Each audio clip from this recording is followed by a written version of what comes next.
So welcome to Matt Talks Media. We are in week 2 of 31 for 31, where I am watching a horror movie every single day. So we're in week 2 of this. That means 2 straight weeks of horror movies. How am I feeling about that? Rough. Bad. How's your psyches? My psyches, my chi, my key, my whatever.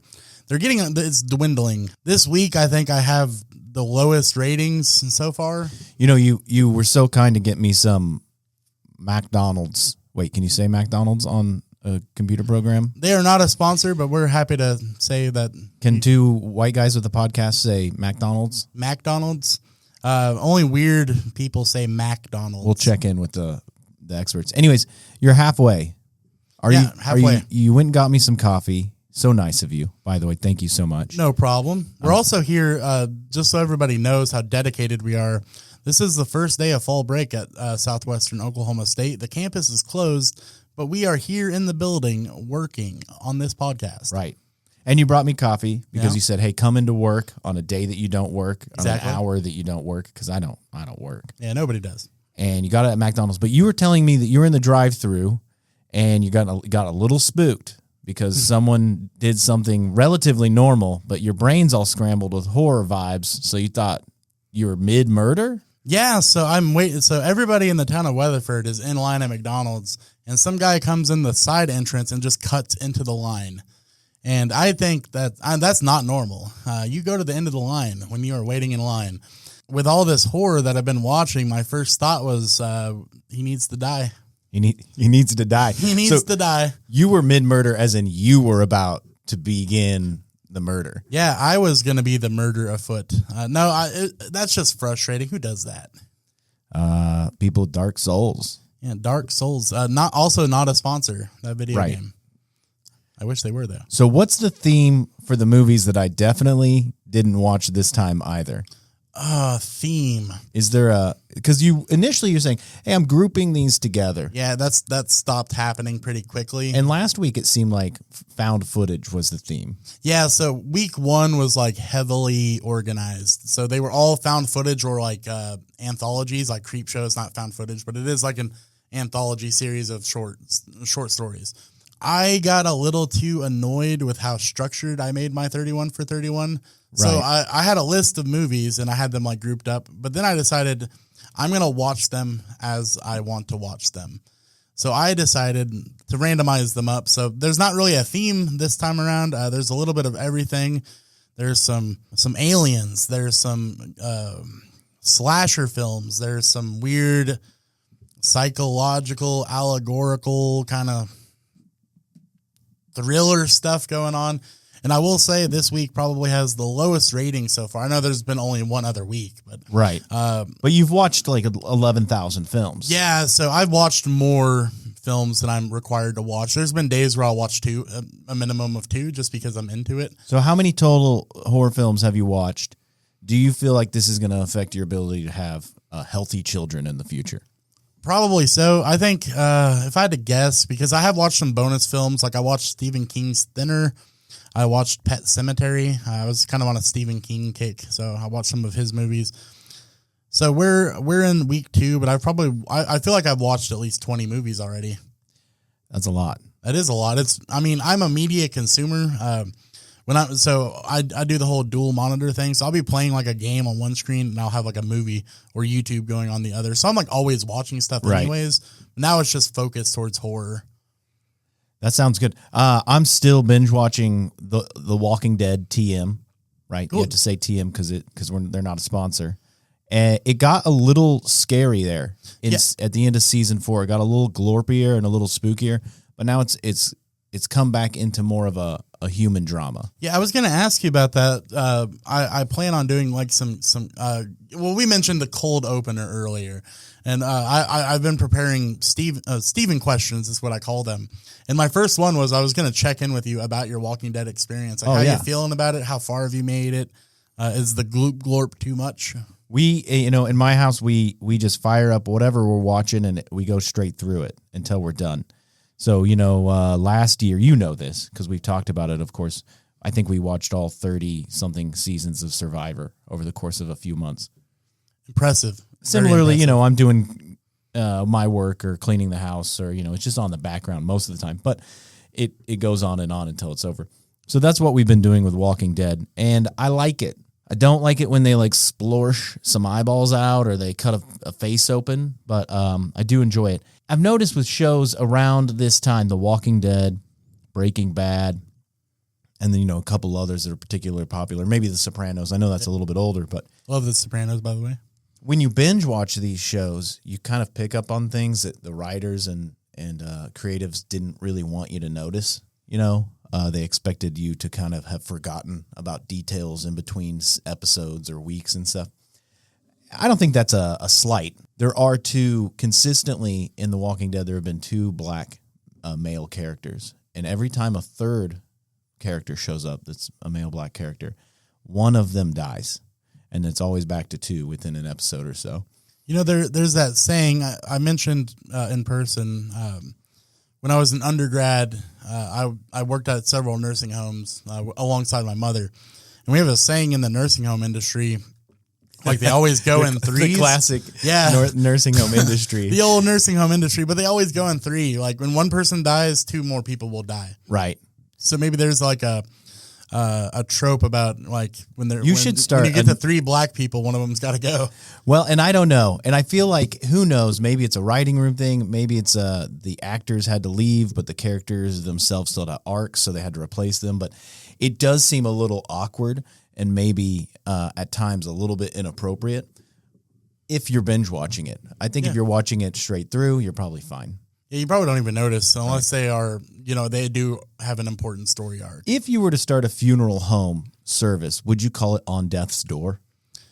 With like the way my last name is spelled? Yeah, that would actually be great. I'm stealing that from you right now. I'm just giving it. That's a business idea for you. That might not be like too pleasing to the public. Like nobody wants to take their family to death's door. They want to go to like heavenly wings. It's coming from a guy who says nobody wants to buy one sock. No, one sock. Especially, you said $40 for one sock. Yeah, it's $40. They're custom. You're too ambitious, my friend. Custom screen printed socks.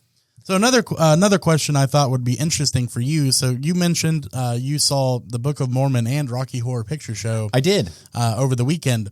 So do you think it was a real double feature? Yeah, very much so. Kind of on the opposite spectrum, right? Like one's like a straight comedy, and the other one is kind of comedy, but also kind of spooky. Like a queer comedy. Is that what you're saying? No. I mean, it's it's very queer coded. It's supposed to be. It's obviously. But I was going to ask, like, how do you feel about like something like Rocky Horror Picture Show being in somebody's 31 for 31 list? Well, it depends on if you're a bigot. Like if you're scared. If queerness scares you, which it does a lot of people, there are homophobes, then maybe Rocky Horror is something that could really get under your skin. Well, definitely, but also like it's spooky overall, right? It's about like murder and like there is a lot of queer coded stuff in there because it's meant to be there, but like the story in general is kind of spooky, right? There is love and stuff, but right? They get abandoned on the side of the road. And then, of course, it's raining or whatever, and then the spooky like mansion. Frankenstein kind of vibe. Hey, listen, I think they show it during October because it lines up well with all the sort of Halloween adjacent stuff. So, you should put it on your list. Have you seen it? I have seen it. It took me until just a couple years ago to actually see it, which I kind of regret that. Tim Curry is great in that film. And I really enjoyed it. I think other musicals could be considered. Like, have you seen Repo, the Genetic Opera? I've seen I think they did a movie. Yeah, like I haven't seen it live. Man or something like that. No, that's a completely different. Pull out their guts. That's a completely different movie. Starring Ethan Hawke. Well, what I'm really getting at here is musicals and things like that. Are there any of them that are spooky enough to fall in this 31 for 31? I know the only ones I can really think of are, Rocky Horror and Repo, the Genetic Opera, because the content is kind of...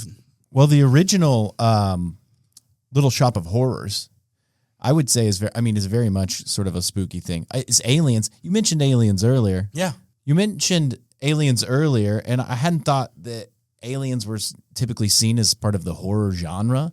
Of course, in Rocky Horror has this sort of alien sci-fi slant at the end. Or the movie Alien, like those are like Alien is horrifying. Yeah, those are terrifying. The xenomorphs. But in the Broadway production of Little Shop of Horrors. If you don't know what it is, you can watch the film starring Martin Short. Martin Short. That sounds Is right. that right? That sounds right. Anyways, excellent movie. Dan Aykroyd is a dentist. Maybe I'm getting the names wrong, but they're in there. All that's to say is that an alien plant invades the planet Earth, and then at the end, the plants eat everybody. Everybody dies. I think not in the movie. In the movie, they live happily ever after. But I think a lot of people get hung up on horror, especially for something like 31 for 31, where you're thinking like, oh, I've got to pick like traditional horror, the really scary stuff. But I think where I've actually gone wrong in my own list is I haven't given myself any comedic relief outside of a couple movies. Like there's some laughs in The Monkey, there's some laughs in Ready or Not. But there are like comedy horrors, like Trick or Treat is another one of those like anthology style movies. You don't have to limit yourself to just crazy, gory stuff. There are, things like musicals. There are things like horror comedies. And I think that's what I'm kind of getting at. Right. Yeah. It doesn't have to be just gross. Yeah, it can be slasher films. It can be artistic. There are fun things in there that fit inside of this. Like, ever seen a ghost? Yeah, it can be artistic. Ghostbusters. It can be fun. Yeah, Ghostbusters. In 2025, nobody is getting, super creeped out over the first Ghostbusters movie. It's not to Do you think people were creeped out in 85? Definitely. I bet you they were still laughing because it is comedy based. Right. You look at the cast, Bill Murray, all those guys are funny. But at the same time, in like 1985, is that when that movie came out? I don't know. Somewhere around that sounds time. Right. Someone called Jamie and have him Google it. Yeah, I imagine even movies like The Evil Dead, when those came out, I bet you people were horrified. Like, you look at them now, and they're campy and fun.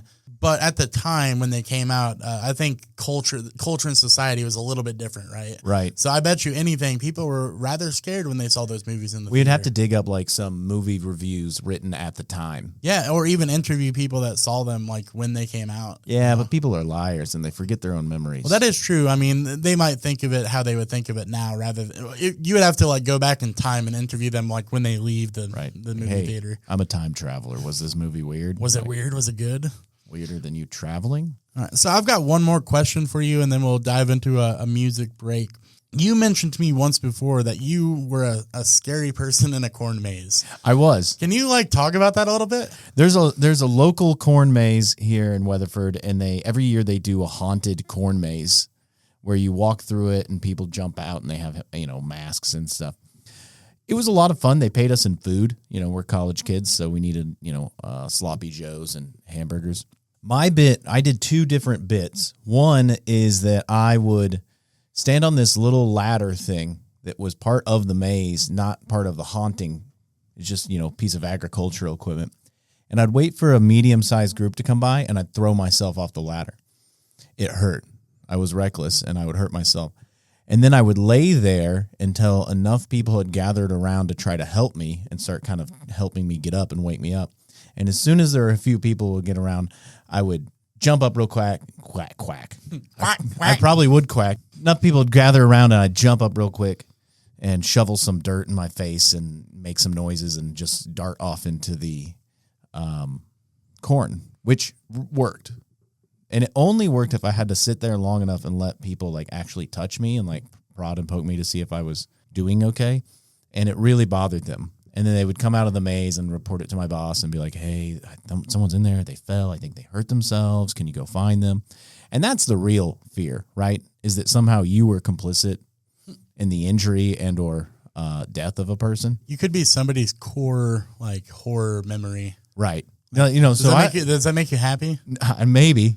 And then the other thing I would do is we dug a little hole and put a board over it, and I would sit partially kind of waist up outside of the hole, and I would pretend like I was a doll or a dummy.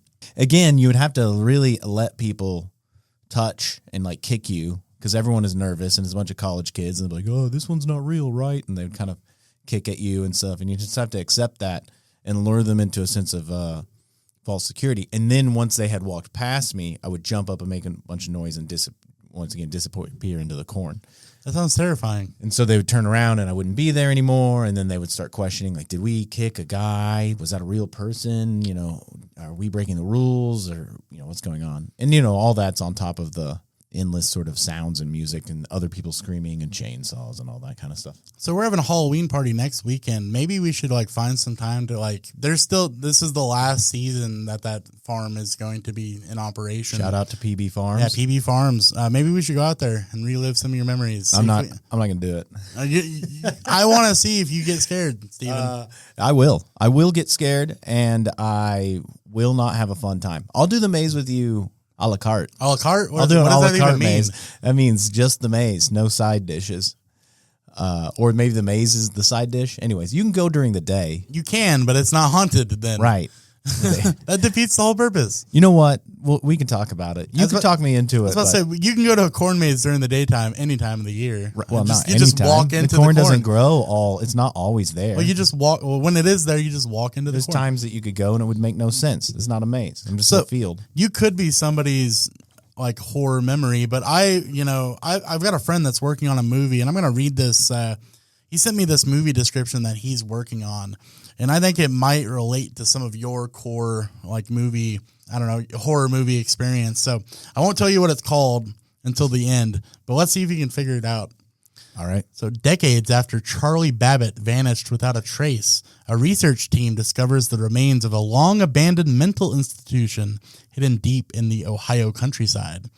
Inside, they find dusty notebooks filled with cryptic equations, eerie drawings, and recordings of repeating one name over and over. Raymond. When a behavioral psychologist begins studying the tapes, she becomes obsessed with decoding Raymond's strange mathematical murmurs, patterns that seem to predict tragic events before they happen. As she dives deeper, she realizes that the equations don't just describe reality, they shape reality. Every number whispered by Raymond alters the world in some small, horrifying way. When Rain Man returns, he is no longer the gentle savant remembered from decades past. He's become a vessel for something ancient and inhuman, a force that sees the world only in cold, perfect sequences. Thunder rolls whenever he speaks. Clocks stop. People vanish. And those who listen too closely begin to count along with him forever. The tagline for this movie is, "Some numbers shouldn't be solved." This is Rain Man 2, The Silence of Numbers. Rain Man 2. I absolutely would not watch that. But I think it wouldn't be as scary as the first one. Maybe not. One of these days, we're just going to do a whole episode of like why Steven is scared of Rain Man. Because you're the only person in the world that's scared of Rain Man. It's the only movie that's ever given me nightmares. Oh, no. You know what? Maybe I'm just on a different level. Maybe I'm the Rain Man of being Rain Manned. Maybe you are. So let's dive into a music break, and then we'll start talking about movies. As a reminder, all of this music is found on Bandcamp, so please go support the artist. You'll find the links to each band in the episode description. This is Rotglaive with the song Throne of Rot.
So welcome back. That was Rotglaive with the song Throne of Rot. Again, just make sure you're supporting those bands on Bandcamp. I just can't stress that enough as a former musician myself. Even if they're giving away their music for free, donate them a couple dollars.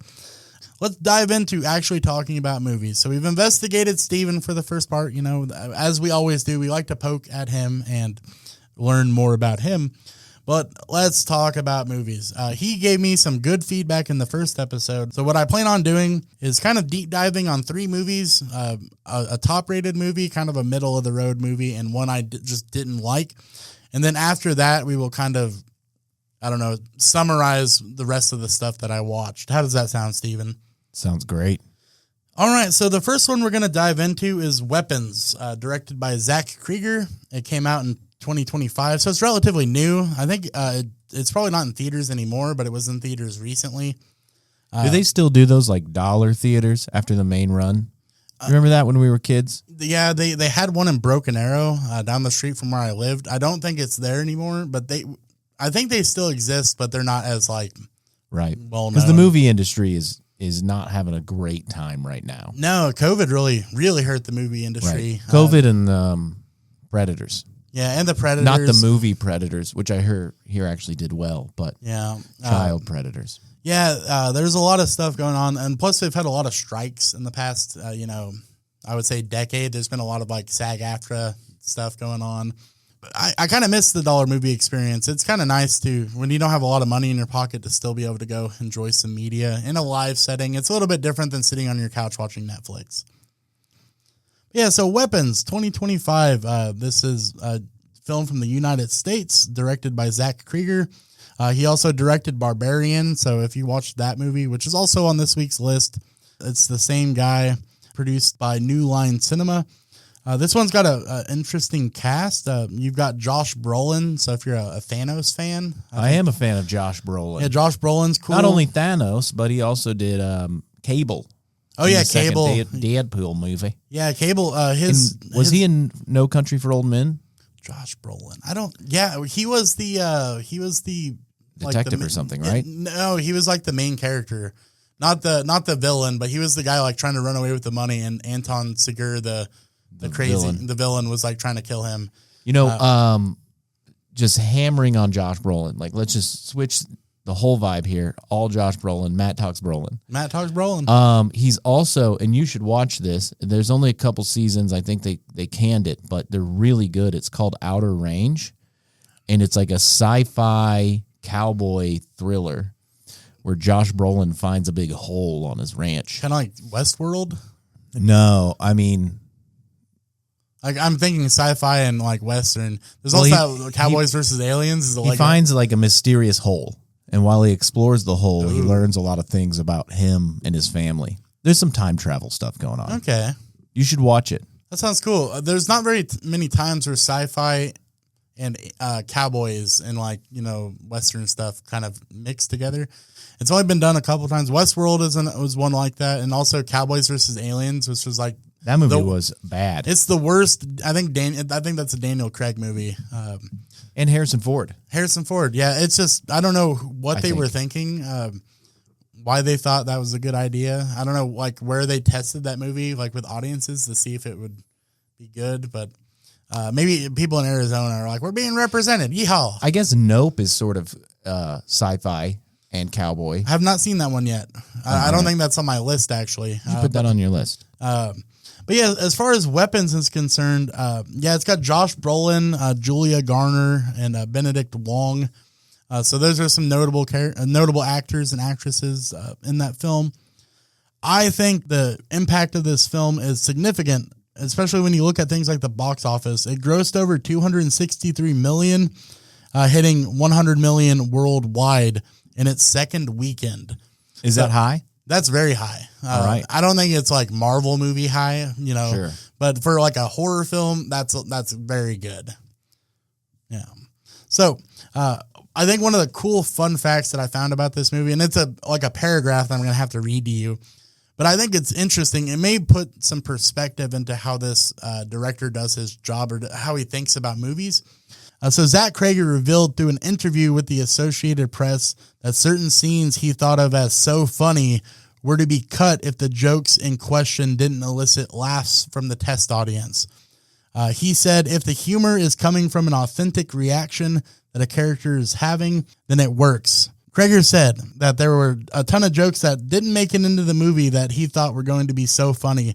And when they did a test screening and nobody laughed at it, I'm like, okay, it's got to go. I don't know. The way I kind of think about that, maybe he's just really into authenticity. And if he's got some jokes in the screenplay and like the crowd is just not reacting to it at all, then like, why not just get rid of it? Right. I don't know. Does that like strike any nerves with you, Steven? I mean, I'm curious as to why he was concerned about jokes. Yeah, Does a good horror film have to have good jokes? I think it really depends on what kind of horror film it is. Right. And I'm going to guess based off the name alone and the fact that it's popular, this movie is about human beings that transmorph into medieval weapons. Oh, you are almost correct in your assumption. I wouldn't say like medieval arms weapons get turned into axes and stuff. That would be cool. Actually, there is some like Japanese body horror that I'm going to have to watch next week. Okay. And I think that would fit into that realm of things. So this film really deals with witchcraft. What craft? Witchcraft. Oh, that craft? That craft. Yeah, the craft of witches. So the voodoo? Yeah, no, that's voodoo. Voodoo and hoodoo. That's like its own thing. It's, voodoo, you do. Yeah, you it's do. Not voodoo? the voodoo. Hoodoo. Yeah, so this isn't like Nolan's Creole stuff. This is, I mean, it does. This is witches. So we're gonna maybe dive into that a little bit more here in a moment. But yeah, so just think about witchcraft. Right. Quick pause. I'll let you get right into it. Just want to clear some of the air. Do you believe in witches? Oh Lord! So we're going from ghosts to witches. Ghost doctor, witch doctor. Right. Voodoo. It's okay. It's a judgment-free space. So the thing is like a lot of this. So when you think about like witchcraft and like voodoo and stuff like that, a lot of it is like not so much like I just believe in straight magic. A lot of this is like based on like religious beliefs, right, or cultural practices. I don't have a yes or no to this right now. Wow. Wow. Classic flip-flop Matt. Do you want somebody to put a curse on you, Steven? I hadn't thought about it.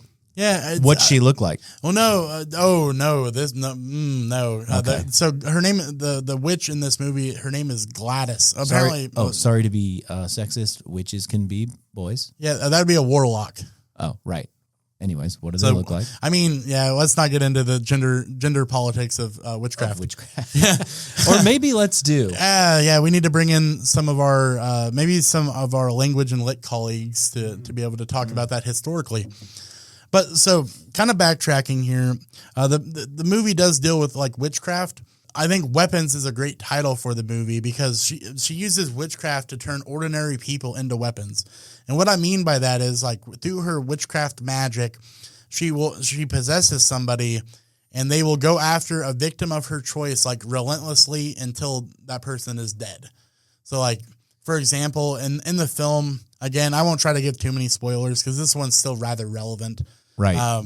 The main, I guess, protagonist is like, filling up gas in her car. And Gladys the witch has put that spell on Benedict Wong's character. He's the high school principal, or the elementary school principal, I should say. And you just see, and this isn't really a spoiler because this scene has been used in advertisements. You just see him like running with his arms out to his side, and he chases her down and like tries to strangle her to death. And Josh Brolin's character like saves her life. So I think it's kind of cool that the movie is called Weapons because it's about witchcraft turning people into weapons. Right. That sounds interesting. I've heard a little bit about it. The advertising has reached my ears, and I almost started to watch it the other day. I would say this is one. So going off of that would Steven watch it theme, this is one you can definitely watch. There's not a lot of glorp. There's not a lot of glorp, but there is. That's kind of made up for with disturbing stuff. Like the whole premise of the movie is that a whole classroom of children just go missing one day, except for one. And what ends up happening, and again, I try not to, just hashtag spoiler alerts, look out. Gladys the witch has taken the family and the one boy that didn't go missing like hostage. And so she used that boy to collect personal items from the kids in the class so she could like turn them into weapons.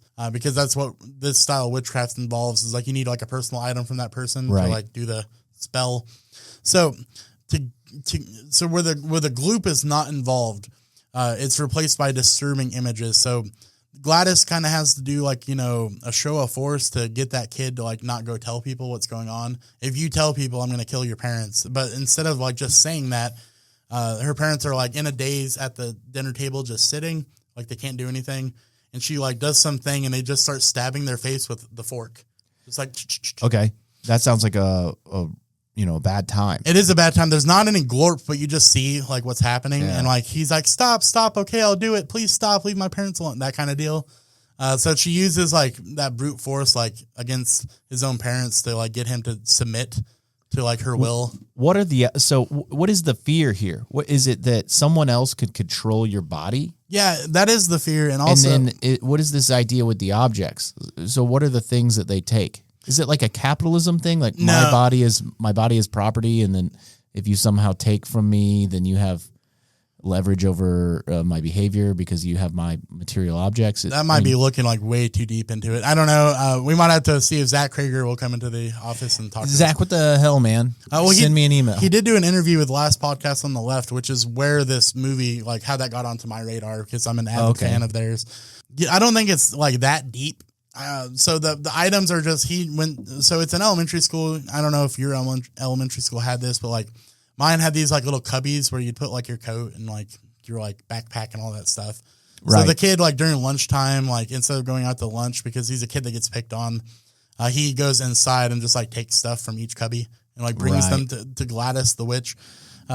So at the end, are the cubbies destroyed or are the items destroyed? No, you never see anything about these items ever again. Like it's unimportant. I'm fixated on the wrong thing. Yeah, that's like just the only reason she needs the items is to cast the spell. Okay. Once the spell is cast, like it's not really that important. So she's got all this army of kids in the basement, and like the kids' job is to feed them and like make sure they don't die. But they literally, until she does her magic stuff, they just stand there doing nothing until she activates them. The weapons. Yeah, so that's why they're called weapons, right? So I'll go over some of the things I liked in my notes.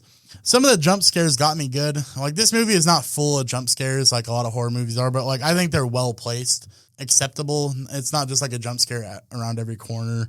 Gladys the witch is very creepy. The way she's portrayed, the way they do her makeup, her like style, she is so off-putting that you're like that. Like if Gladys were to walk into like the art building on campus, we would be like, Swopo, call Swopo. Like what is that? Call campus police. Yeah, call campus police. Are we talking traditional witch? No, not at all. We're talking like she looks like somebody that was like homeless witch. No, not even homeless. Like it's this weird mix of like new age with like 50s trad wife. Like it's this weird like. Okay. Like she's got bright hair and like a high like hairline and like flashy makeup, but like I don't know, it doesn't look right. I can't put my finger on as to why, but it's like it's very unsettling. Like if the wife from the Jetsons did heroin. Yes, you know what? I can accept that comparison. I'm on board. So the mainstay is Possession, which is based around witchcraft, and it's intense. It's very intense. Again, the name of the movie, I think, is, related to that possession where this woman does these, witchcraft rituals and turns a regular everyday person into some sort of weapon. I really enjoyed the story. I thought the story was strong. The only thing that I didn't like about the film is just a lack of some story, right? We never really understand, like, who the hell is Gladys? She pretends to be, like, the aunt of, like, that kid that she, like, didn't possess, that she took over, like, the home and the parents. But, like, you never get a backstory. Maybe there's going to be a Weapons 2 or something. Well, don't want to spoil the movie, but there probably won't be a Weapons 2. If they made money, they'll make another one. Oh yeah, but it won't be Gladys. It won't be Gladys. All I'll say is it won't be Gladys in the movie. But you never get. Why is there a line at the end where she goes, "I'm not coming back for any more movies, guys"? No, she just gets dismembered by kids. Hey, you think that in a horror film being dismembered by children is a they like rip death? her head off, dude. Yeah. And her arms She's and like coming back. That happened to Wolverine like 4 times in the comics. There's a difference between a horror movie and a comic in terms of like Go on. In terms of tropes, I will say in terms of tropes, there's a big difference. There's not very many horror movies outside of like, Jason or some of these other slashers where there's a unexplained mysticality around why Jason never dies. But I don't think Gladys is coming back. She gets destroyed by her own weapons. Spoiler alert. Yeah, spoiler alert. I try not to, but Steven kind of forced me to do it. So I just wish there was more backstory. You don't really learn about who Gladys was, like why she's doing what she's doing. Also, the witchcraft is related to this weird, like, I don't know, plant that she has. It's like this, like, it's like almost like a bush with no leaves, and it looks like kind of like what I would imagine like a bodark tree would look like if it was like a plant. It's just this thorny plant, and you never nothing gets explained in terms of Gladys or the plant or why the plant gives her the ability to do these witchcraft things. Like the way it works, from what I can understand, is obviously she like cuts her hand so there's blood, and she like puts the blood on the stick and then like wraps around some hair from the victim and then like snaps it in half, and that's what causes the weapons to go after that victim. But nothing is really explained in terms of the background of who Gladys is, why she's doing what she's doing. I think it would be interesting if they would do the next movie in the series would be like a prequel. Right. To explain all that. Maybe that's the plan. It needs to be the plan because as it stands, I mean, I still gave this movie 5 out of 5 skulls because I enjoyed it so much. Right. It's an excellent movie. You should go watch it like right now. Just turn off this podcast and go watch it right now. But I think there needs to be like a prequel to Weapons that explains some of this stuff. And I think the story is ripe for that. Sure. Yeah. Well, it sounds like it. It sounds like it's scopolamine. I don't know if I'm saying that right. I don't even know what you're trying to say. There's this very powerful psychedelic drug. Oh. It's where the zombie myths come from in voodoo and whatnot. And it's, I think, found in the Caribbean islands. But anyways, it's a powder.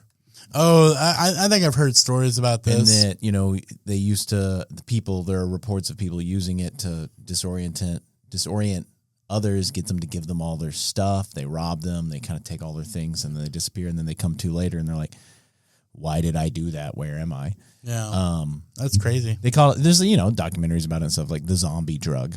But essentially, It's this same sort of witchcraft in which you take control over a person. And I'm very happy to throw shout-outs to Last Podcast on the Left. They're one of the reasons that I made this podcast because I like their podcast so much. They have a story. They have a series of episodes about like witchcraft and zombies and stuff like that. And I have heard of that. I don't know how to pronounce it either. But I think it's rather interesting that I don't know. Like there's also like fungal like cordyceps that do things like that to animals. Like the ants with the mushrooms on their heads. Yeah, where they like take over their body, like they take over their ability to use their own body. So it's kind of the same deal. All right, so let's talk about Color Out of Space, and then after Color Out of Space, we'll dive into another music break. So Color Out of Space, I think, is my middle ground movie. So Weapons was the high tier. I gave it a perfect 5 out of 5. Right. Color Out of Space is kind of that middle ground movie that I'm going to talk about. So Color Out of Space came out in 2019. It was shot in the United States and in Portugal, which I think is kind of cool. So it's kind of This is from 2019. Yeah, it's not that old. Not that old. Not that. And it is based on the H.P. Lovecraft. Yes. Short story, right? Yeah, that's where the movie like got its inspiration from. So it's a like interpretation of that story. So again, it's from the U.S. and Portugal, so it's filmed in both places. Directed by Richard Stanley, written by Richard Stanley and Scarlett Amaris, adapted from that H.P. Lovecraft short story that you mentioned. So some of the cast obviously have Nicolas Cage in this film. He plays like the dad. So this is about a family in the woods and a meteor happens. It kind of reminds me of that segment on Creepshow where Stephen King's character has a meteor like land on his farm, and he's like, "Oh, I'm gonna get rich," and then it turns him into a moss man, and he like blows his brains out. So, it kind of reminds me of that. I don't really know any of these other actors. Nicolas Cage was the prominent one, but Jolie Richardson was in this film. Madeline Arthur and Elliot Knight, they play the main characters. Again, it was filmed in Portugal, but the setting in the movie is actually in rural New England. I'm not sure why that choice was made. Why didn't they just like record it in New England if it's taking place in New England? I don't know. But it was intended as the first of a Lovecraft trilogy, but plans were canceled, so they only made this film. Okay. Yeah. Probably COVID, right? It could have been, actually. I mean, that would make the most sense because it's 2019. I feel like I remember seeing ads for this and thinking, "Hey, I want to check that out. Hey, I'm gonna check that out." I'd look around the room. I go, "Hey, I'm gonna go check that one out," and people would say, "Okay." You never checked it out? I never did check it out. Man. I'm a fan of H.P. Lovecraft. I'm always afraid to admit that. Wah, wah. I'm always afraid to admit it because I didn't catch on until a little later that he was a racist. Yeah, unfortunate. I was like, cool, space squids. I'm into that. Let's do a big space squid. Ooh, gods. Was that Cthulhu? Yeah. Like some of that other stuff? Ooh, gods that you can't comprehend. Cosmic horror. Let's party. I'm a nerd. I'll play Dungeons and Dragons. What's a mind flayer? And then everyone's like, all your favorite stuff is from a bad person. Yeah, I think that's unfortunate. I think there's a lot of crossover with like people like H.P. Lovecraft and the extreme metal scene, like in general. H.P. Lovecraft is like a huge influence on a lot of bands. Just his like way of writing and talking about cosmic horrors and like his imagination is great. It's just unfortunate that he was not a good person. They did do that remake. Have you watched any of that? I don't know if it's a remake. That's the wrong term. What was it called? It was called Lovecraft Country. No, I haven't heard. I haven't even heard of that. I think there's 1 or 2 seasons. I don't know if it's on Apple. Like, was it or good? HBO. I watched the first 2 episodes. It was really good. Yeah. They intentionally kind of deconstruct. I think the main character. They're black characters, and I think it's on purpose to say, "Hey, here's all these characters that kept sort of meeting ill ends in his stories." Yeah. And maybe it was trying to retcon them into being like one family or something. I think there's a tough idea in the like world of media consumption where like there's one side that'll argue like you have to be able to separate the art from the artist. Like if it's a good story and it was written by a Nazi, it's still a good story. But at the same time, there's people that like, there's no way I can get around supporting like that art because the art, I don't think can be separated from the artist. It came from that artist. Right. So I, like without like derailing this into like a good versus bad kind of thing. How do you feel about that? Separating the art from the artist? Yeah, like that whole argument, like, he was H.P. Lovecraft was a terrible human being, but like I still like his work, that kind of thing. I think that if you're too strongly taking either side of it, you're being dishonest. Okay. Like you need to just accept the fact, like, hey, this particular artist produced some work that inherently has some value to it that I enjoy. It's colorful or it's scary or whatever, and he's also a bad person. I don't like the bad person, and I do like the art. The art doesn't exist. You can't separate them. They're one of the same. It's the same thing, right? Yeah.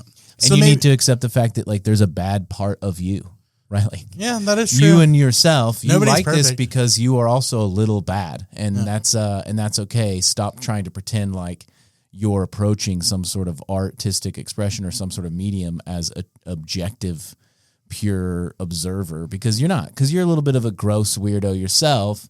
The art's gross. It appeals to you because the artist and the art are the same. Get over yourself. And if you're really worried about it, you could always pirate the movie or pirate the or just picture, not watch it or not and watch say it. Like kind of shitty things at parties. Like if you like, I'm just saying if you like the art but you don't want to support the artist, that would be the time where you just like steal it and then don't give them money. Right. I'm not saying like Matt Talks Media is endorsing like theft, but I mean, that's one way to sidestep this whole argument because we hear it all the time as media creators. Like I hear it a lot about Stephen King sometimes. He does get a lot of flack because in the movie there's like a group sex scene with a bunch of minors and people are like, why the hell did he do that? Like, so he gets a lot of flack for stuff like that, but I still love his work. Right. I actively read his work. And that's what I'm saying is like, but I'm not gross. I don't like want to. Of course not. No, that. I mean, no, I don't think I'm even saying that, but what I am saying is that you are a product of a flawed space and time. Like you are a product of America. I'm a product of and a whatever backseat of a Mustang and a lot of beer. Yeah, I'm kidding. I don't know how. I don't think that's how I'll call your parents. You know, and in the same way Stephen King is, and in the same way when you view, or any of these people, right? When you view and see their works, there's some worlds that you participate in that are overlapping with that work and those worlds, and that's why you like it. Yeah, very well said. I agree with you. Overall feelings about Color Out of Space, I think it could have been amazing, and it just fell short of what could have been amazing. How much color ended up coming out of space? You know what? That's one of the things I loved about this movie is like the CGI, like effects and color. It was amazing. Really? Oh yeah. If you were to watch this like in theaters, at a nice theater, not like a rundown small town one that doesn't have the nice stuff, you would have been amazed. Like, especially if they offered this movie in like 3D or something like that, you'd have been like, holy cow. Like, it was amazing. That's really what I liked about it, is just the special effects and the lighting. So what ends up happening, I mean, again, this is not really spoilers. The H.P. Lovecraft story has been around for like a long time. It's in public domain. So, yeah. I mean, it was written in the 30s or 40s. I was about to say, it's usually the year the author died plus 70 years before it comes free domain if it's not re-registered or whatever. But yeah, the special effects and the lighting were awesome. What ends up happening overall is like a meteor crashes into Nick Cage's family's farm. He's out there living his life in the middle of nowhere. Like, they've just got alpacas. Like, that's what he's doing. This meteor lands there. Obviously, there's an alien in the meteor. Like, that kind of trope. Again, it reminds me of that Creep Show segment with Stephen King and the meteor. Right.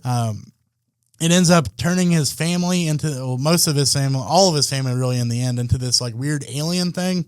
Alien ends up living at the bottom of the well. When you get exposed to this really bright, like lavender light from this alien, it like molds your body into these weird things. Like, it made like the alpacas, like his herd of alpacas, it like formed them into like one alpaca with many heads, and they were like missing skin and like, yeah, it was, I mean, the special effects were really cool. How it impacted their bodies was just absolute bonkers. Like, it fused like the mom figure and the youngest son into like this like crazy woman alien with like a little smoky lavender baby thing attached to her. It was creepy. So I end up calling Nick Cage the family annihilator because he like brings out a shotgun from the barn. He like shoots the alpaca monsters. I think his son would agree with you. Yeah, probably so. I don't know. I don't know what their relationship is. I know his son was in an extreme metal band at one point. Yeah, they're weirdos. But yeah, not so people in metal bands, but you know, just Cage the Cages. family or whatever. I can't remember what it is, but Nicolas Cage's last name is not like his actual last name. Like, he's Italian. Yeah, it's like Francis Ford Coppola. Yeah, it's like his dad or something. Yeah, he just like, for the industry, he changed his last name because nobody wants to see like a Coppola, but Nicolas Cage, you know. But yeah, so he goes family annihilation mode. He like, you know, executes the alpaca 3-headed dragon thing and ends up killing his wife and shooting the baby thing. And yeah, I don't know. The daughter gets impacted in the end.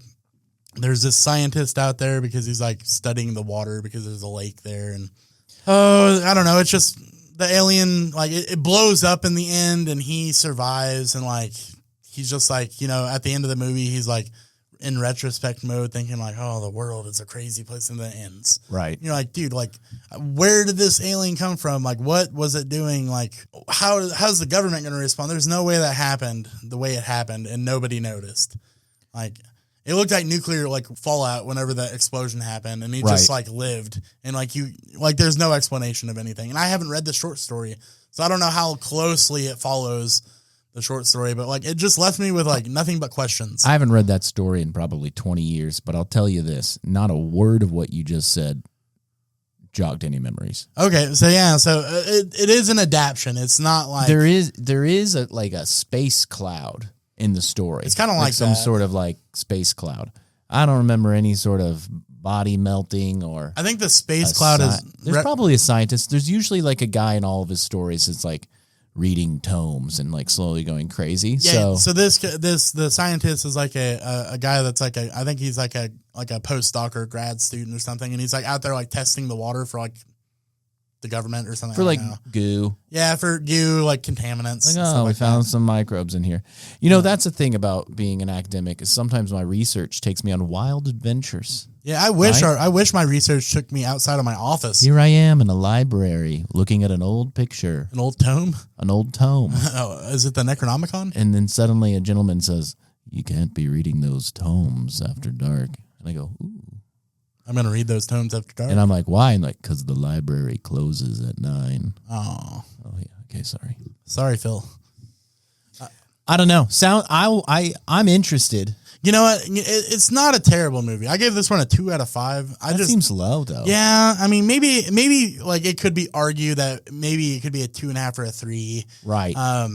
Do you think I watched it and I didn't feel satisfied. Like I was like, oh, I watched it. Do you feel like you would be more satisfied if 2 more movies came out? Maybe if like it made the. Like, are there any trilogies that you've seen and you've been like, you know, the first one is only really good because the other ones came out? Because do I want to get controversial? Are you going to say the Dragon Ball Z movies? That's no, because there's like way more than 3 of those. There's like 20 of those, dude. Yeah, I don't know. Yeah. Would the first Lord of the Rings like movie work as a standalone film? No, I don't think so.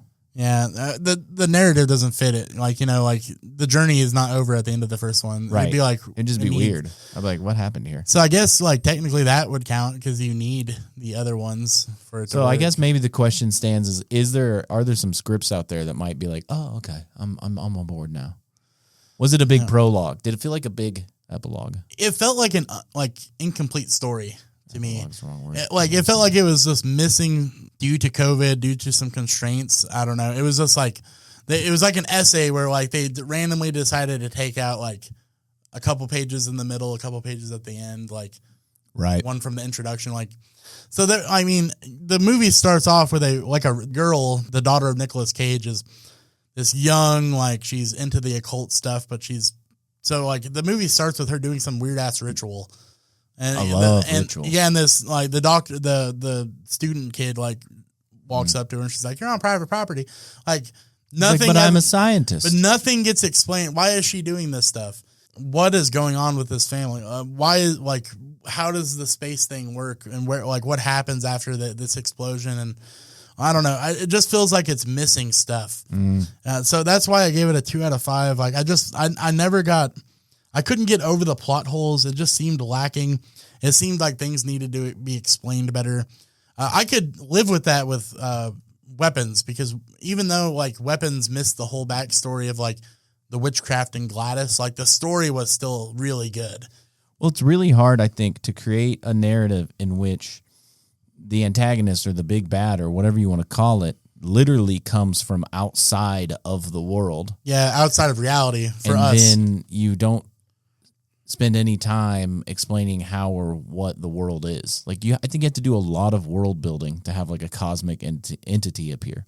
Yeah, that is like true. If your bad guy is just a witch in a small village, then like that could be explained rather quickly. Everything's there. We know where she came from, know why she's there, know what's going on. Like they could find a tome and be like, "Oh, this is what this woman's doing," and we know why it doesn't bother people outside of the community because that's not what we're talking about. So, I mean, I think that's just challenging to do.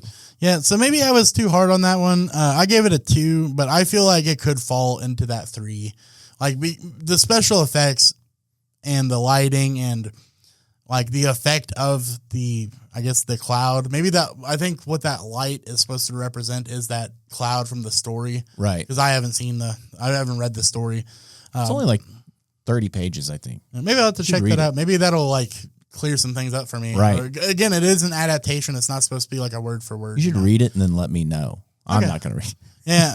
I'll check. I mean, I can handle 30 pages of some some racist alien. Yeah, I don't know if the aliens are racist. Oh, well, they killed everything like pretty indiscriminately, plus the animals too. Sure. So I mean, it was equal opportunity murder. Yeah, that'll happen. Yeah, that'll happen. So before we dive into our last like little deep dive, I'm going to jump us into another music break. This is Epikoros with the song "Spear of Vengeance."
All right, welcome back. That was Epikoros with the song Spear of Vengeance.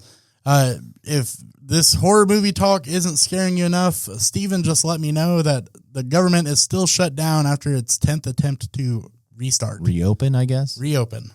I'm not surprised. That's terrifying, I guess. When are they going to make a horror movie where it's just a bunch of white guys standing around telling people no?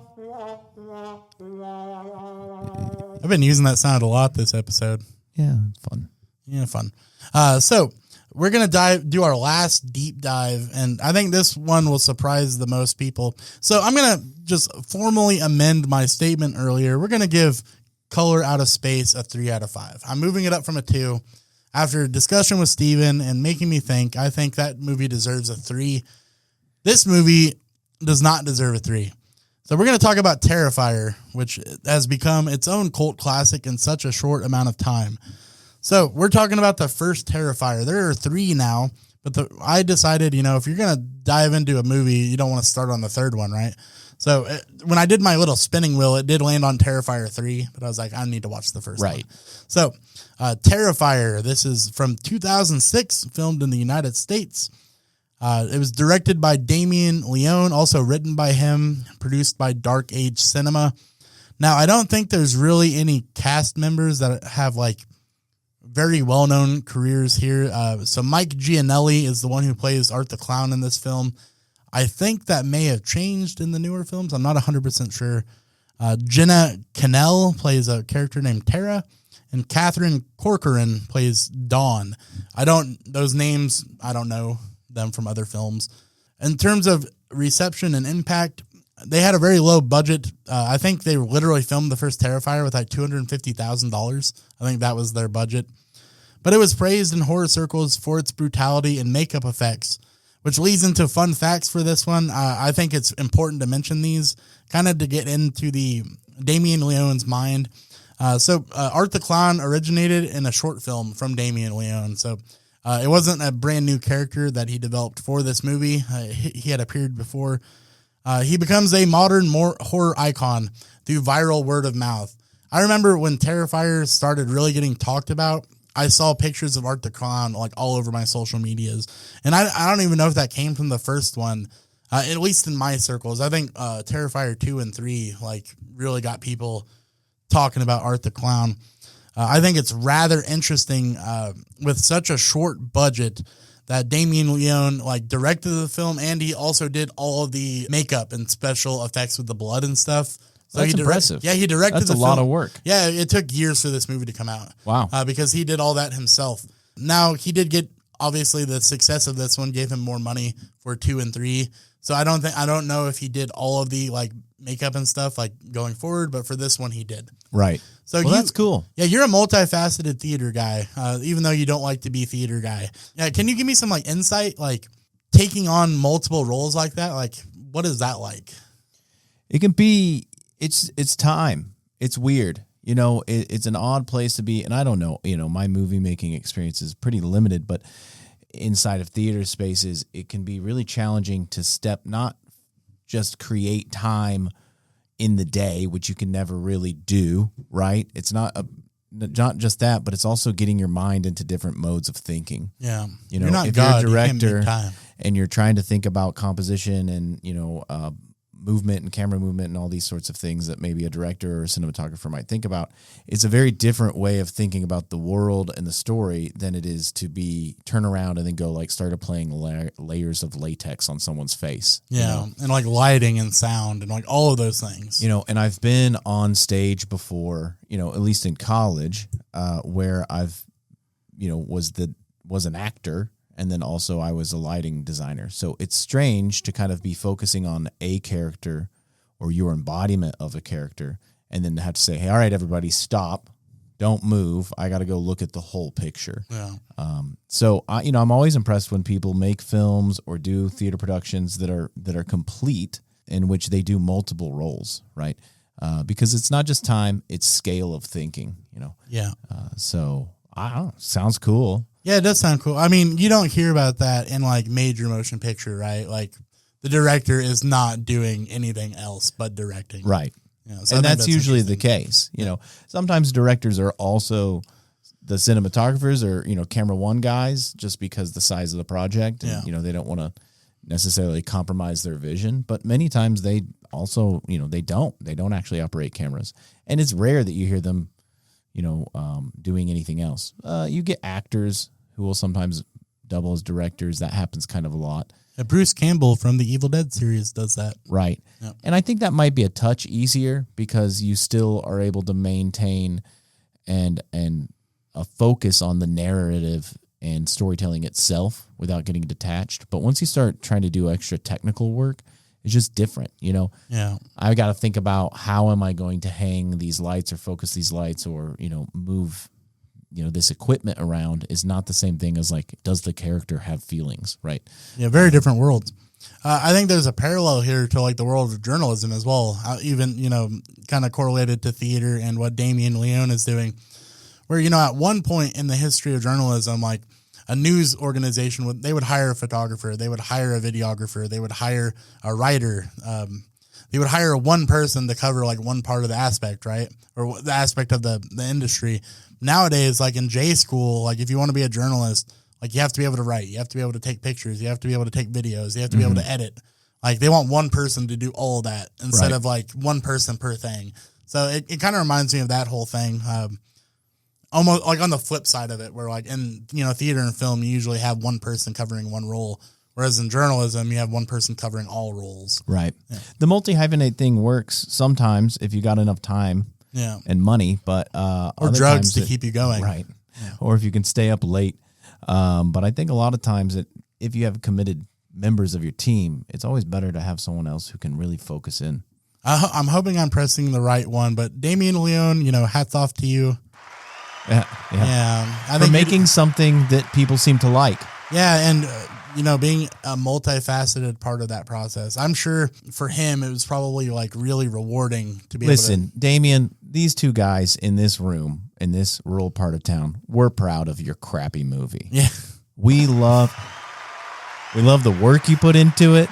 We love the talent that you clearly have that we don't. But stop. Yeah, unfortunately, I hated Terrifier, and I feel like we will probably get some flack because a lot of my friends and a lot of people in the horror movie world like absolutely love Terrifier. So I'm going to tell you the one thing I liked about this movie, Art the Clown. So Art the Clown's character is played so well, and I guess that ties into Damien Leone like doing all the makeup and all this blood and stuff. Art the Clown you find out in this movie that he's another one of those like characters that has this like mystical thing about them. Like, cause he gets, I think, shot in the head and like, they put him in a body bag and they take him off. But at the end of the movie, he springs back up and like kills the coroner. Classic. Yeah. So he's got that because nobody's going to survive a bullet to the head like that. So he's got this mystical effect to him. But in the entire movie, he has no dialogue. He doesn't talk. He's a character that does not talk. So he like mimes everything. He's very like expressive with his face. And I think Art the Clown as a character is insanely interesting. And I wouldn't mind watching Terrifier 2 and 3 only because I heard in the second movie they start introducing like lore about Art the Clown. I want to know more about him. But other than that, like it was just overly gory and I hated it. Right. Hey, you know what? I'm actually glad to hear that you didn't like one of these movies because I was worried that it was just going to be, hey, if I get scared, it's A+. So now I know. Yeah, now I know that there's a limit to the depravity. There's a couple movies this week that I absolutely didn't like. So, but yeah, there's not a lot of plot line to Terrifier. Like basically the entire movie, they run into these two ladies. It's Halloween. They run into Art the Clown at a cafe. They end up like trying to run away from Art the Clown through this like broken down building, and it's just Art the Clown like murdering everybody. Right. So there's not a lot of plot. It's just overly gory. It was hard for me to keep my eyes on the screen. There's no story. It's just murder. I'm going to describe one murder to you just to get your reaction to it. So one of the characters that runs into Art the Clown in the beginning of the movie, he takes her prisoner and he hangs her upside down naked. And then he takes a handsaw, straight up handsaw, starts at her vagina and just cuts her in half all the way down to her head. That's gross. Yeah, it's so oopy goopy gloop. I don't like that. Yeah, and like I had to turn away from the screen. I don't even think that's how you would prepare an animal. Yeah, well, the thing is, it's like it's so over the top. Like obviously in like real life, I doubt you'd be able to do that. Probably not. Have you ever, butchered an animal? No, I've filleted fish before, but I've never like butchered a deer, for example. Right. Yeah, and it's quite a bit different. We would, my stepdad would bring the deer and the hogs home and hang them up in our backyard. Yeah, that's so common. There were times of the year, and I lived in the suburbs, so it's not an appropriate place. Yeah. To do this, but there were times of the year where there'd be these like carcasses just hanging from like an old engine block hoist. Yeah, just draining the blood out of them. Just in the yard. Yeah. And then when they were ready to be taken to the butcher to get cut into, edible meat cuts after we've skinned them and drained them, I'd have to carry them around the front yard with my brothers. They don't smell good either. And, so it's just like this cul-de-sac in suburbia, and it's just me, little teenage Steven, and my brothers just carrying pig and deer bodies down the cul-de-sac to throw them in the back of this beat-up Chevy S10. Yeah, it's so much different between that and like getting a fish ready to eat. Right. The oop and gloop is not nearly as bad. And saying that makes me realize maybe I was in a horror movie. Maybe you were. Maybe what is this weird? Maybe you still are. What is this weird family doing with all these dogs and bodies? Technically, isn't everybody in a horror movie? I mean, we're living our lives.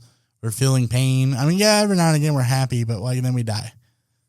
Right. That's a good way to look at it. Yeah. And I think you should really sit with that thought in your heart while you continue to watch these films. Then I'm going to murder somebody at McDonald's for cutting in line. But yeah, so, I gave it a 1 out of 5 skulls only because of Art the Clown. It's just unhinged gore without very much storyline. So if you're into like the slasher and you're into blood and guts and stuff, you would probably love Terrifier. But it's a 1 out of 5 skulls for me, and I think Steven would probably give it a 0 out of 5. I don't think It sounds like it. I don't think Art the Clown would be enough for you to like. Clowns are bad metaphors for contemporary society. I don't know what people are talking about. I get when tired people of say they're afraid of clowns. I'm like, why? Yeah. Have you ever seen a clown, like a professional clown? It's very rare that I know one. Do you go to carnivals? I know one professional clown. She's an Italian woman and she's 62. And she thinks she's hilarious. Professionally trained at the Commedia dell'arte. Former mathematician. Who are you talking about? Francesca Girolamo. That's not her last name, but I don't. Yeah. Are you being like that's somebody you know? yeah, it's a real person. She's Okay. wonderful. Yeah, But that's one in my whole life. You know, one weird Italian. they have clown. a clown college. Yeah. And it's like a legit one. No, that's what she went to the clown college. Yeah, with it's the most premier Italian Commedia dell'arte college. I'm saying it's silly, but that's true. It's all true. Is that the one they have in the United States? They have one in the U.S. No, this is in Italy. What's I it? said that. Ringling Brothers? No. What are you doing right now? I don't- Italian. I'm baffled by this. I don't know. I'm just saying. All I'm saying is that I know one clown. I'm nearly a 40-year-old man. I've met one clown. She's a sweet lady. I'm staring at a clown right now. So, yeah, you are. Friggin' forget it. So why are clowns scary? Did you have a birthday clown that like rustled your jimmies? Who are these people? He afraid of rustled clowns? inside of my jimmies. You know what? I never had a birthday clown. Maybe it Sounds like you did. You're being very evasive, and it sounds like maybe you did have a bad clown experience. We didn't have clown money, dude. What are you talking about?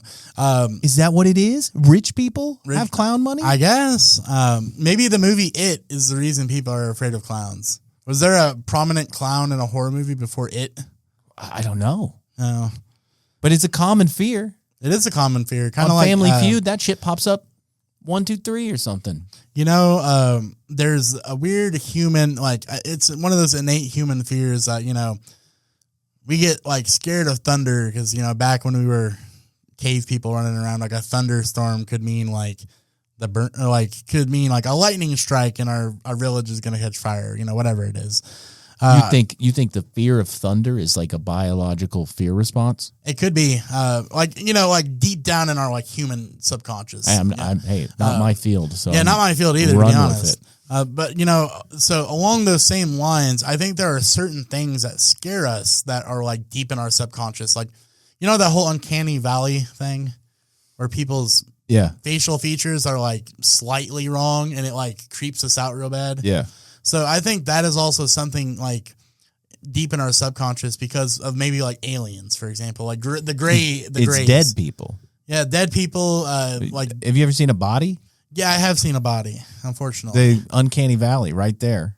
Yeah, I mean, it's creepy. But you're not supposed to, and I know that sometimes they look delicious, you're not supposed to eat dead bodies. No, I mean, I've never had that hankering. Okay. Is the word I'm going to go with. Listen, some of us are not afraid of clowns. But I think maybe the clown thing is kind of related to the reason we're scared of, like, uncanny valley and aliens. Right. When you think of the gray aliens, you know, they have the pale skin. Wait, hold on. I think we got to clear the air real quick. Do you believe in aliens? I'm going to say yes to this one.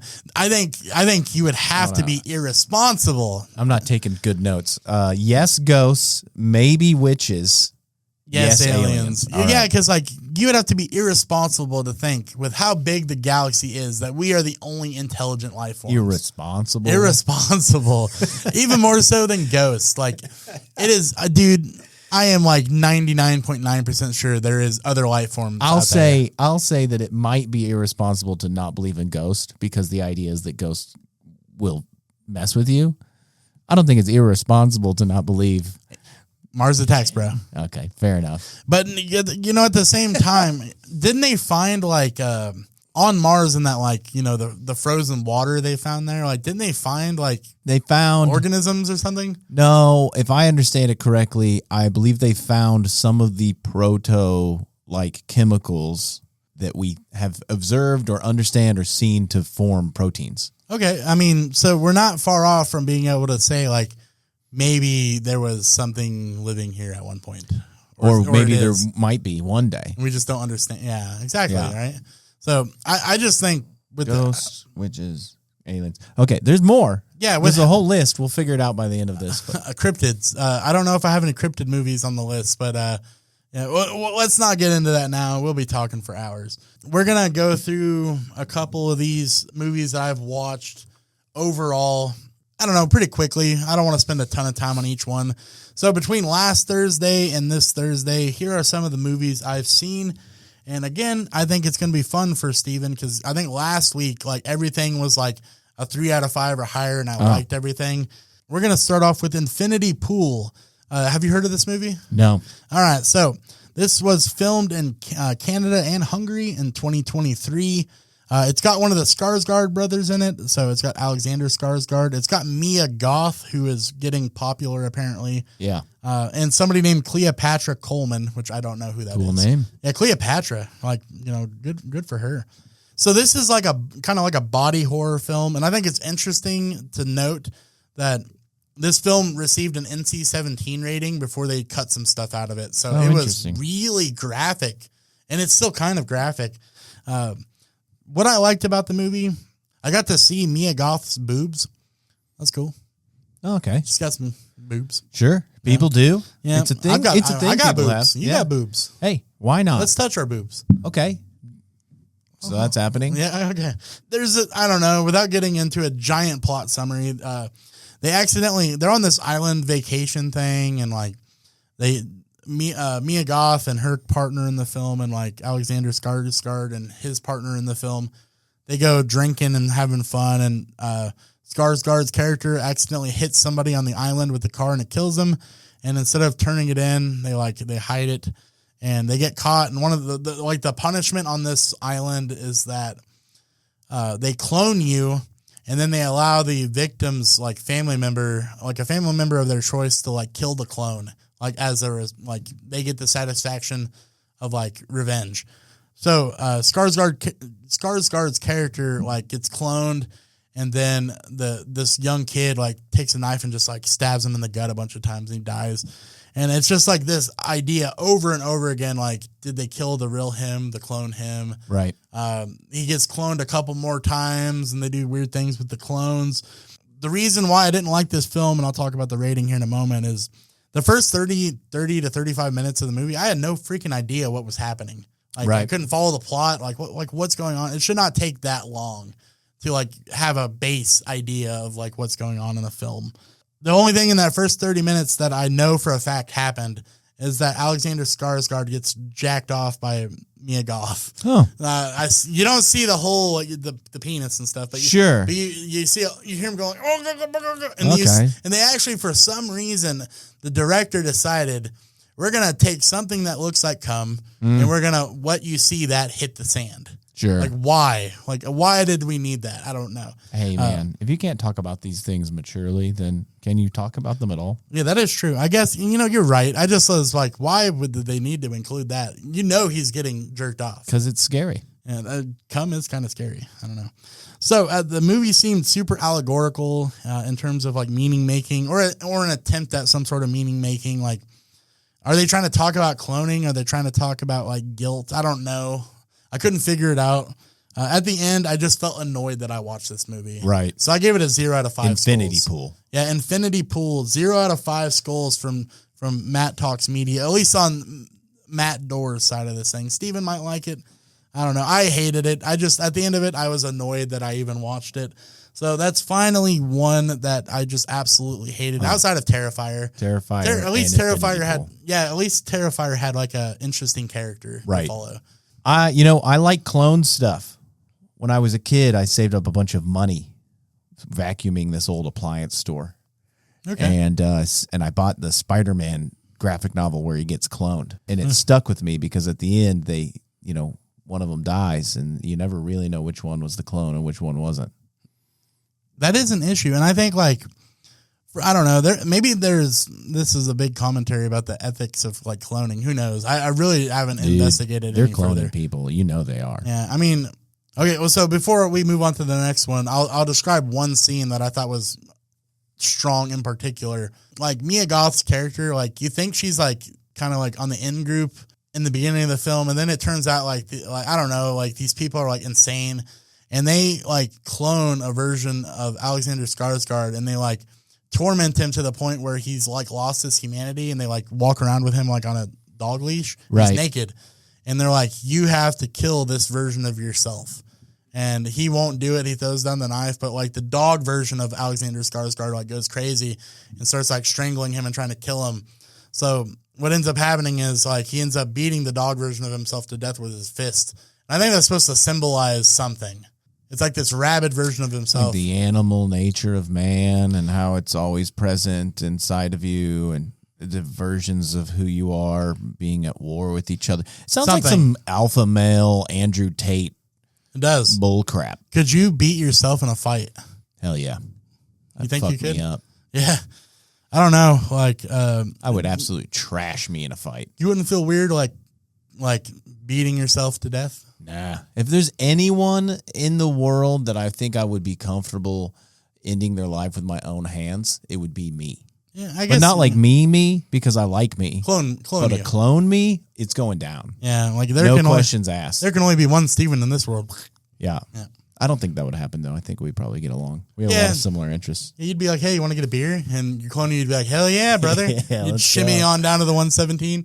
Yeah. We're going to do one more music break, and I thought it'd be fun to showcase one of my bands. This was a black metal band that I was in. I think this must have been 2012 to 2014, something like that. So we were called the Great He-Goat, which is a Francisco de Goya painting.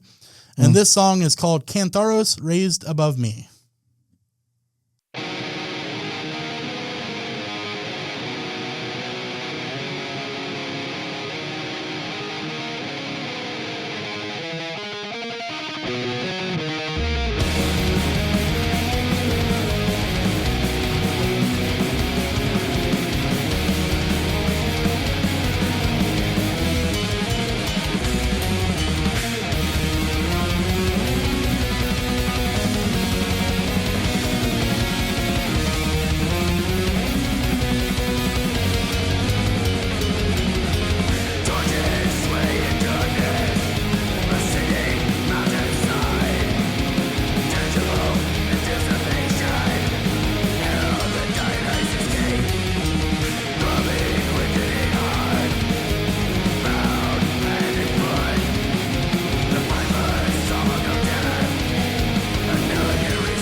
All right, welcome back. That was the Great He-Goat with the song Cantharos Raised Above Me.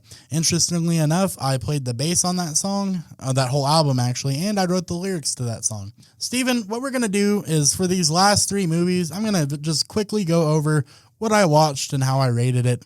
So this first one I'm going to dive into is Men. It came out in 2022, and it takes place in the UK in the countryside.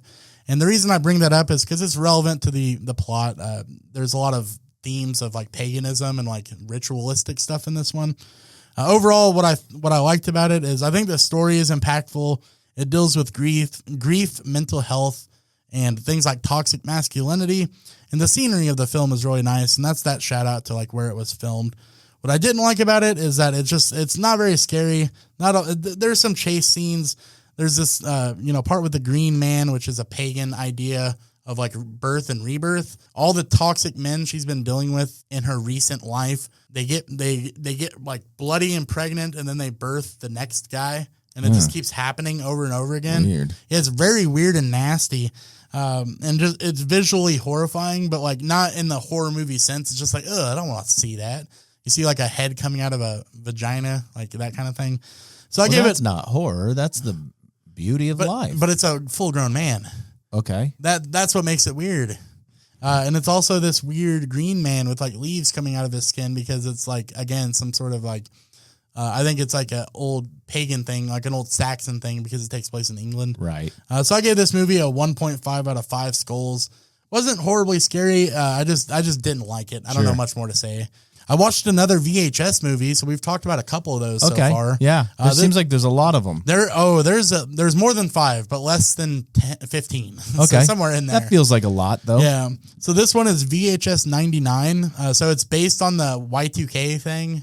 You know, man, Y2K. Do you remember like the people getting scared about Y2K? Yeah. It was a big deal in my house. I was up at midnight and I ran into the living room. I said, "Oh my God, Y2K is happening." And your mom spanked you. No. My stepdad flicked his cigarette at me and told me to go to bed. Oh yeah, that sounds more.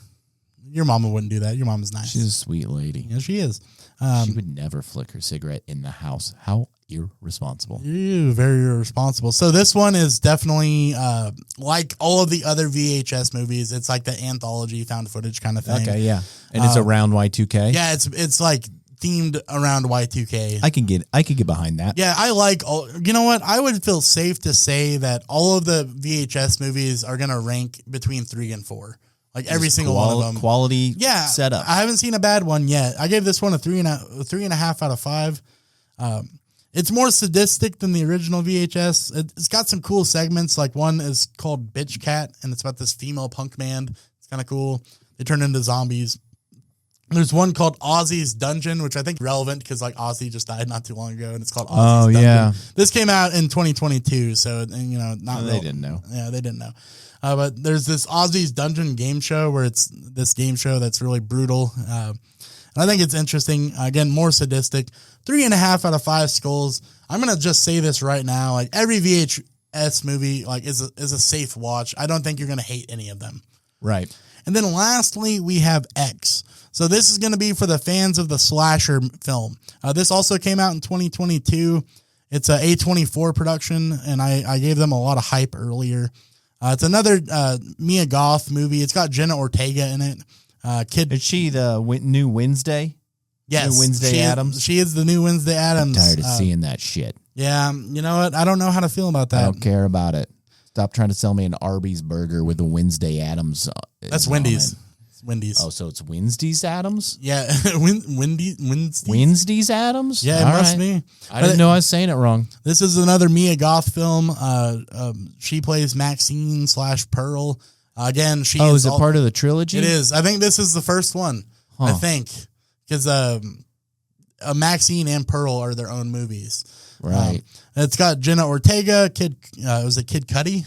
Kid Cudi, the musician. Yeah, he's cool. Yeah, and somebody named Brittany Snow. I don't really know who that is. So the idea of this film, they go rent this land for a short amount of time from this old ancient man, like out in the sticks, and they're filming a pornography. So there's a lot of again naked Mia Goth. We see naked Mia Goth again. I don't know. I wouldn't mind if that became a trend. I mean, she's pretty attractive, but that's the second time this week I've seen naked Mia Goth in a film. It's a typical slasher movie. It's got that 70s, 80s feel. I also felt like as I was watching it, I was like, this could have been a Quentin Tarantino movie. Okay. It's got that kind of vibe. A little actiony. Yeah, a little actiony. I think the movie is making some sort of statement on like religion and sexuality. Like these old people, like it keeps flipping to their TV, like, and there's this old black and white preacher preaching about like, sex is ruining the kids and stuff.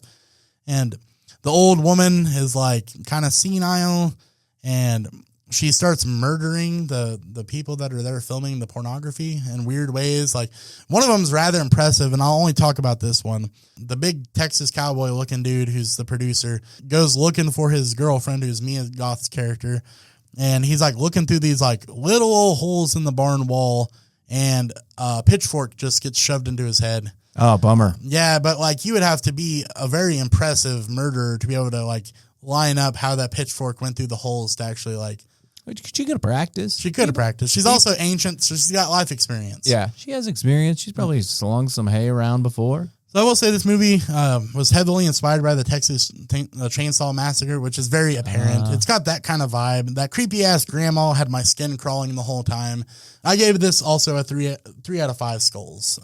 So if you're looking for that traditional slasher film that feels like it could have been a Tarantino movie, it is a A24 movie, but it's got that Quentin Tarantino vibe to it, which I thought it was good. I watched that last night actually. Oh, okay. And fresh. It's fresh on my mind. Fresh on the old brain. And it was a good film. So that is my watch list for this week. How are we feeling, Steven? It sounds like you had a good time with this one. Honestly, the other ones you seem less excited about. It seemed like you may have given them better ratings last week. Yeah, but it seems like you maybe had a little more fun. Maybe like I need some polarizing movies in my life. Maybe you need to watch more bad movies. Yeah, because I feel like first week, because it was all found footage, I find myself enjoying found footage style movies. So I think if I like found footage style movies, I'm not gonna I'm probably not gonna hate any of them. Right. So this one was like slashers. Got to stretch to grow, baby. Yeah, this one was like slashers and aliens and like all sorts of different stuff. And I think I had a much more varied experience. And yeah, I did hate some of them. And I think it's really easier to talk about a film that you dislike than one you love almost. Like it's kind of not so much one you love, but because once you start that middle ground is hard to talk about. Yeah, once you start really hating something, you really pick it apart. Yeah, and once you really love something, you really pick it apart. But like in that middle, like a 3 out of 5 situation, you're going, it happened to me. Yeah. So we'll tune in next week again with another list of movies to discuss. Hopefully, there'll be some gems in there. We will be diving into some international horror next week. Oh, so cool. If you're interested in like J-horror from Japan, I got a couple of those on the list. So thank you from Matt Talks Media. Thank you, Steven, for joining me on this adventure. You bet, buddy. We will see you again next week for the 31 for 31 challenge. See ya.